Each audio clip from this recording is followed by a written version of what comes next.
છેલ્લા 19 વર્ષથી જીટીપીએલની એક અનહદ સેવા એટલે કે બ્રિલિયન્ટ ટિપ્સ છેલ્લા 19 વર્ષથી વાલી અને વિદ્યાર્થી માટે જ્યારે પરીક્ષા નજીક આવતી હોય છે ત્યારે એને કંઈક સારી ટિપ્સ આપી અને બાળકોના ભવિષ્યને ઉજાગર કરવાનું જે કામ જીટીપીએલ કરી રહી છે એ ખરેખર ખૂબ સરાહનીય કાર્ય છે.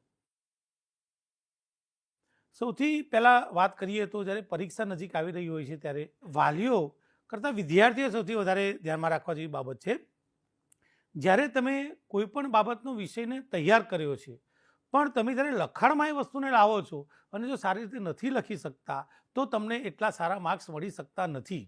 એટલે તમારે ખાસ ધ્યાનમાં રાખવાનું છે પરીક્ષાની બાબતની અંદર કે તમારે લખાણ જે કરવું છે એ લખાણને પરીક્ષાનો જે સમય છે, ધારો કે તમારી પરીક્ષા સવારે 10 અને 15 શરૂ થતી હોય અને એના 3 કલાકમાં પૂરું થતું હોય તો તમારે ઘરે આ ટેવ પાડવી જરૂરી છે.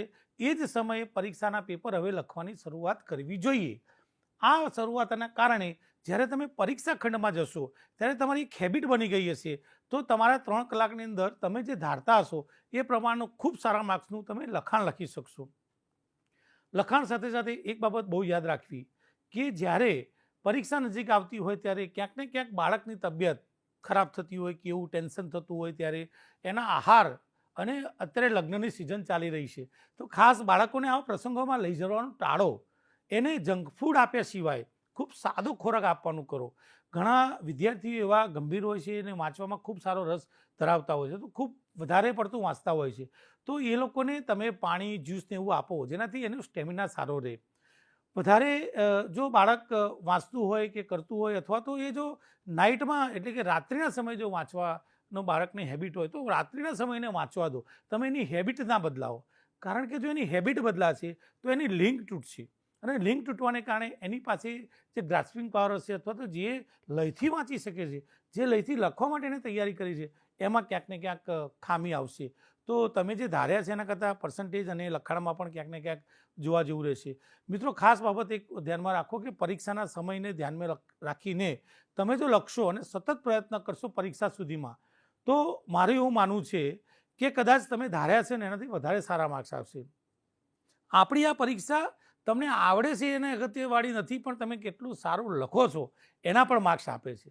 તો સારું લખાણ, પદ્ધતિસરનું લખાણ અને સુવાચ્ય એટલે કે વાંચી શકે, જે પરીક્ષક છે જે તપાસવાના છે વાંચી શકે એવી હેબિટ હવે આપણે પાડવાની ખૂબ જરૂરિયાત છે. ખાસ કરીને જ્યારે તમને કોઈ ક્વેશ્ચન એવો લાગતો હોય કે આ અઘરો પડી રહ્યો છે, પરીક્ષા નજીક આવી રહી છે ને સમજાતો નથી, તો તમારી પાસે જે મોબાઈલ છે આ મોબાઈલને લઈ અને તમે એ જે તમારો ક્વેશ્ચન છે એનો જે આન્સર છે એને તમે તમારા મોબાઈલમાં તમારા અવાજમાં રેકોર્ડ કરો. તમારા અવાજમાં રેકોર્ડ કરીને પછી એને સાંભળો અને પછી લખો. જો એ અઘરો લાગતો ક્વેશ્ચન અથવા અઘરો લાગતો જવાબ તમને યાદ નથી રહેતો એ તમારું એક તો સાંભળવાના કારણે તમારો સ્વર હશે એટલે કે તમારો અવાજ હશે જેના કારણે તમને વધારે મજા આવશે સાંભળવાની. અને જો એ તમે પ્રેક્ટિસમાં લઈને કરશો તો જ્યારે પરીક્ષામાં પ્રશ્ન આવશે ને ત્યારે તમને એ લખાણની અંદર ખૂબ સારી રીતે લખી શકશો. વધારે વાંચવાથી કે વધુ વસ્તુ કરવાથી કંટાળો આવતો તો આવી તમારે નિયમિત ટેવમાં થોડો સુધારો કરી અને જે યાદ નથી રહેતું એને એક સરળતાથી યાદ રાખવા માટેના પ્રયત્નો કરવા જોઈએ. અને ખાસ યાદ રાખો કે પરીક્ષા આવે છે ત્યાં સુધી આ પરીક્ષાથી તમારી કારકિર્દી ઘડાવવાની છે એટલે ડર ન રાખશો. આવડતું હોય એને વધારે સારી રીતે કરો, પણ જે નથી આવડતું એને મેં આપણે જે કહ્યું કે મોબાઈલમાં આપણે રેકોર્ડ કરો અને રેકોર્ડ કર્યા પછી એને લખવાની પ્રેક્ટિસ કરો. 2, 4, 5, 7 વાર લખશો તો કદાચ પરીક્ષામાં એ જે જ્યારે આન્સર આવશે ને ત્યારે તમે સડસડાટ એને લખી દે શકશો. તો આ બધી નાની નાની બાબતો છે, તમને ઘણી બધી જગ્યાથી ઘણી ટિપ્સ મળતી હશે. અને વાલીને અને વિદ્યાર્થીને ખાસ જણાવવાનું કે જ્યારે પરીક્ષા આવે ત્યારે મિત્રો સાથેની મિત્રતા ઓછી કરવી, એની સાથે પ્રશ્નો અને જવાબ સાથેની પણ ડિસ્કશન ખૂબ ઓછું કરવું જોઈએ. કારણ કે મિત્રને ના આવડતું હોય તો આપણે પણ એની અંદર એવું થતું હોય છે એના કન્ફ્યુઝન આપણા કન્ફ્યુઝનમાં પરિવર્તન થતા હોય છે. તો ખાસ જ્યારે પણ આપણા સગા સંબંધીઓ આપણી ત્યાં આવતા હોય છે તો એને પણ મળવાનું ટાળવું જોઈએ, બહાર જવાનું ટાળવું જોઈએ, ખોરાક સારો લેવાનું કરવું જોઈએ, જંક ફૂડને ટાળવું જોઈએ.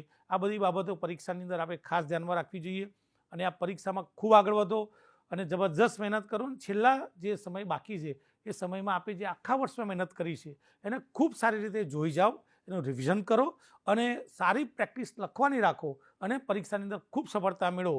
એવા હું સતીશ શાહ આપ સર્વને ખૂબ શુભેચ્છા આપું છું અને વાલીઓને ખાસ શીખ કે એમને પરીક્ષામાં મૂકવા જાઓ અને લેવા જજો, જેના કારણે અત્યારે અમદાવાદમાં જુઓ તો જ્યાં ત્યાં રસ્તા ખોદેલા છે, ગુજરાતમાં પણ ખૂબ કામ ચાલી રહ્યું છે, તો શું છે કે કોઈ રસ્તો બંધ હોય તો છોકરો કન્ફ્યુઝ થાય, એના કરતાં બેટર છે કે આપ સાથે જશો તો એનો કોન્ફિડન્સ રહેશે અને તમે સાથે જઈને એને પરીક્ષા ખંડ સુધી બહુ ખૂબ સારી રીતે મોકલી શકશો.